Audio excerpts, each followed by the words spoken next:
kepada Allah dan Muhammad. Bapak sekalian, sudah sama-sama kita maklumi bahwasanya Menteri Agama betul-betul ingin menjadikan peran pemilu itu adalah bukan peran second line, tapi peran utama di Kementerian Agama di bidang pemiluan. Oleh sebab itu, kita di kabupaten, kota, dan terutama di kecamatan, Pak Bupati juga harus menyambut baik dan menyambut dengan sukacita apa dilakukan oleh Menteri Agama ini. Memang saya masih ingat dalam, tidak salah ya, dalam KMA 574 ya, Pak, betul ya, 574 1999 tentang tugas pemilu adalah di samping memberikan tugas penyuluhan di bidang agama, juga memberikan penyuluhan di bidang pembangunan dengan bahasa agama. Begitulah bunyi kalau tidak salah. 574 1999. Ya, udah lama sekali. Itu pun dikembangkan, berikutnya dikembangkan sampai berakhirnya adalah sampai hari ini adalah peran penyuluh masih diharapkan memberikan motivasi, memberikan penjelasan, memberikan bimbingan kepada masyarakat tentang kebijakan pemerintah, terutama Kementerian Agama. Yang pertama adalah sampaikan tentang pembatalan haji. Ini betul-betul peran kita. Kemarin awal-awal kemarin ada peran di media gitu kan, peran orang saraf juga. Malah ada yang mau komplain, ada yang mau demo calon jemaah haji kita dengan keluarnya PMA 660/2021 tentang pembatalan haji. Ini tentu di mana tugas penyuluh PNS dan PNS sama, itu akan lebih meringankan cara berpikir masyarakat dan ada penjelasan daripada penyuluh sekalian. Kemudian sekarang ada lagi surat edaran 15/2021 tentang bukan pembatalan, bukan tidak boleh, tetapi adalah pengaturan dalam suasana pandemi ini kita melaksanakan ibadah Idul Adha 1443. Masih dua. Masih kedua ya Hijriah 2021 ini. Nah, yang perlu sampai dengan masyarakat, karena sampai hari ini masih beranggapan kok diatur itu. Kenapa dilarang terus kami? Menjelang Idul Fitri kemarin kita juga dilarang. Sekarang menjelang Idul Adha juga dilarang, bukan dilarang tapi diatur. Kalau suasana yang tidak kondusif seperti ini untuk kesehatan kita diatur melaksanakan ibadah atau Idul Adha, mulai pelaksanaan sholat sampai dengan penyembelihan korban. Bapak sekalian, itu adalah garis besar tugas kita bulan-bulan ini berikan oleh Kementerian Agama kepada kita sekalian.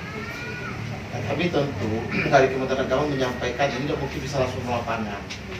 Kami tidak mungkin bisa langsung bertemu dengan masyarakat kecuali punya jemaah sendiri. Pak Ruli punya jemaah di masjid beliau dan di masjid mana beliau bertugas, baru bisa menyampaikan masyarakat. Nah, tolong selipkan nanti setiap khutbah, setiap pembinaan, selipkan sedikit khutbah, sedikit selipkan ada tentang kebijakan ini. Berikan motivasi kepada masyarakat, jangan putus asa. Pemerintah selalu mendukung kita, berupaya memberikan layanan terbaik kepada masyarakatnya agar masyarakatnya sehat dan bisa melaksanakan ibadah dengan maksimal. Itu harapan kita.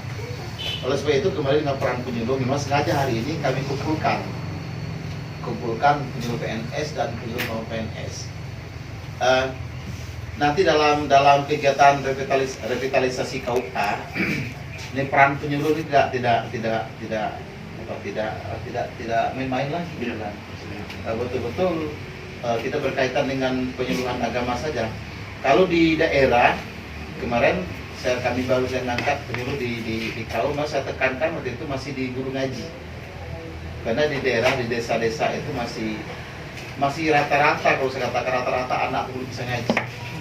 Dan kita terbitkan perda tentang kewajiban anak-anak usia sekolah mengaji, diikuti dengan ada juga guru ngaji dari Pemda, ditambah lagi dengan penyuluh. Dan penyuluh kalau di KAU kemarin 90% guru ngaji.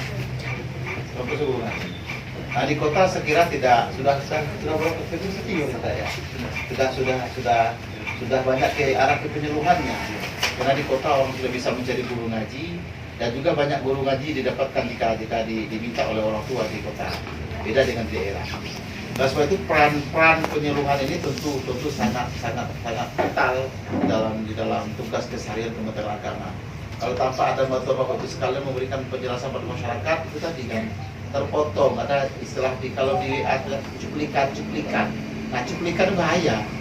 Tidak mengikuti dari awal sampai akhir penjelasan kebijakan pemerintah. Misalnya sekarang ada PMK 660/2001. Kalau mereka melihat sepotong saja akan jadi persoalan. SE 15/2021 itu seperti itu. Kalau mereka tidak pahami utuh dengan itu, nah masyarakat kan tidak tahu itu kan. Pokoknya kita kok tidak boleh sholat. Bisa sholat kita nggak mau tahun ini kebubal kita sholat itu agak nggak mau dilarang atau ada SE-nya. Bukan begitu. Nah butuh kehadiran kita memberikan menyampaikan kepada masyarakat di lingkungan kita di apa. Ya, kalau mereka ini kan tugas seluruh kecamatan ya Pak Toha kan, seluruh kecamatan, seluruh kelurahan kan ada petugas semua, seluruh masjid sudah bisa diayomi semua gitu kan. Nah kita nantilah dalam memberikan penjelasan kepada masyarakat, memberikan motivasi masyarakat tentang surat edaran kebijakan sekalian. Kemudian berkaitan dengan haji juga ada tentang isu-isu desas-desus tentang keuangan haji. Dan pastikan ke masyarakat, jawabannya jangan mencela jawabannya. Jawabannya pasti, uang haji itu pasti aman, itu jawabannya.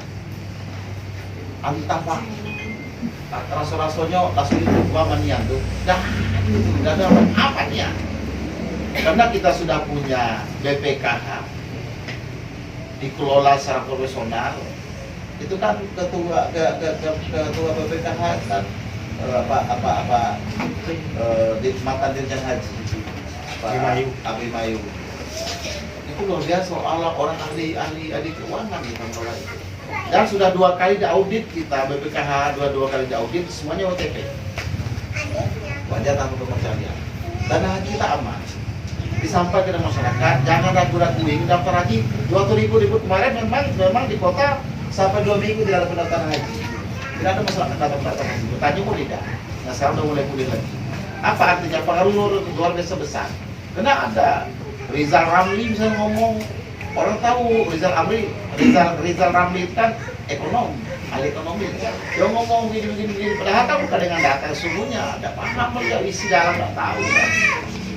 Memang diinvestasikan, tapi dalam bentuk investasi yang betul-betul 99% itu adalah aman. Misalkan ada dengan SBSN, bisa ada juga dengan emas, itu semua akan jadi aman, tidak masalah. Jadi tidak ada hal-hal lain. Kalau semua sekarang jemaah haji ingin mengambil uangnya, bisa dicair oleh BPKH. Itu adalah merupakan hal. Pastikan, jangan entah Pak, aku juga ragu Pak, kayaknya aman, tidak, dan 1% aman. Jemaah haji akan berangkat kapan bakal jadi aman. Nah memang ada persoalan seperti kayak berbeda pendapat. Kita ada dana manfaat misalnya kan pakai subsidi silang. Biaya haji satu orang itu bisa 70 juta. Satu orang biaya haji kalau bayar sendiri. Ternyata jemaah haji kita paling besar bayar 35 juta. Dengan zona yang paling jauh itu 35 juta paling mahal. Berarti ada subsidi 35 juta dari pemerintah. Dari mana duit itu? Itu juga termasuk dari dana manfaat dari dana. Tidak mungkin lah dana sekian triliun, ratusan triliun diam di pada mungkin kan? Itu dikelola, dimanfaatkan, memberikan manfaat kepada jemaah haji.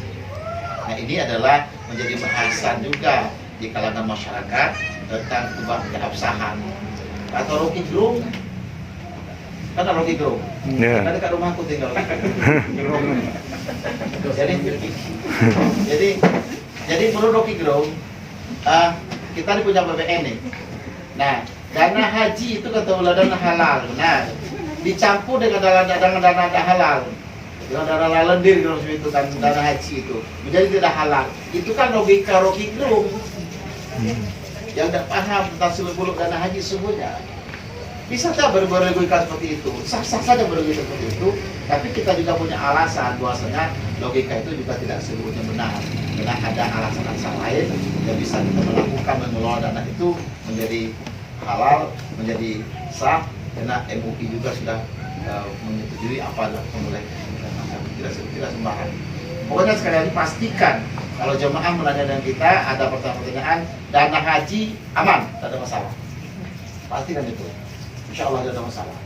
Karena kita sudah dikeluarkan dengan cara profesional.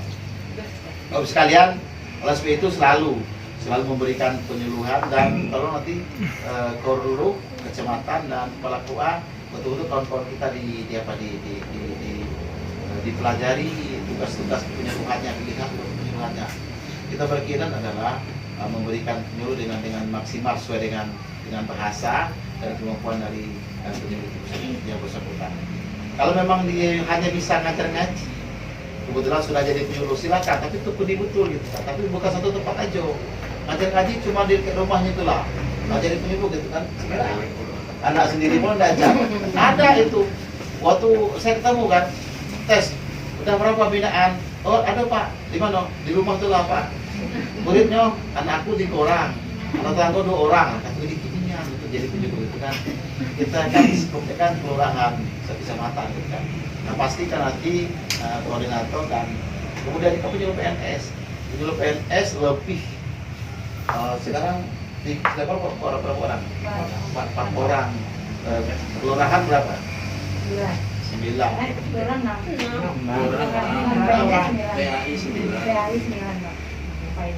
Yang PNS 4. Kelurahan cuma 6. Sini kan urusan. Itu kan memang agak luas wilayah, tapi dengan dibantu oleh teman-teman yang di PNS, maka kegiatan penyuluhan itu kita itu menjadi lebih berperan dan lebih dirasa oleh masyarakat. Bapak sekalian, penyuluh ada pertanyaan masalah apapun yang dikeluhkan masyarakat. Persoalan pernikahan kan selalu datang ke KUA. Pelajari juga persoalan di KUA. Paling tidak penyuluh harus hafal apa persyaratan nikah. Tahu penyuluh persyaratan nikah itu Pak ini. Persyaratan haji sini kan ada, nggak dibuat persyaratan haji kan. Bapak, jadi kalau jauh sakit kemenak sebenarnya kalau orang nanya masalah daftar haji. Jadi kan datang ke kemenak nanya masalah haji itu apa? Penyuluh bisa memberikan penjelasan di kantor penyuluh itu punya. Lalu kemudian juga tentang umrah, 5 pasti untuk umrah dikuasai oleh penyuluh juga. Di kantor penyuluh di mana-mana memberikan penyuluhan pegang itu. Nah, kalau Bapak mau umrah, pastikan travelnya dulu berizin. Pastikan jadwal keberangkatannya. Pastikan apalagi anggaran jadwal. Pastikan armada pemberangkatannya. Pastikan pengelolaan hotel di Mekah. 5 pasti itu jawab, jelaskan ke masyarakat dan ragu-ragu mereka. Nah, barulah peran kita nanti betul-betul maksimal diharapkan oleh Menteri Agama dan tentu memberikan kemudahan-kemudahan pada masyarakat. Jika sesungguhnya mereka harus jadi pemenang, ternyata cukup di Sleman saja. Tapi sudah mendapatkan penjelasan yang paripurna dari Bapak Ibu sekalian. Dan terima kasih kami sampai sudah melaksanakan tugas selama ini. Memang yang untuk non PNS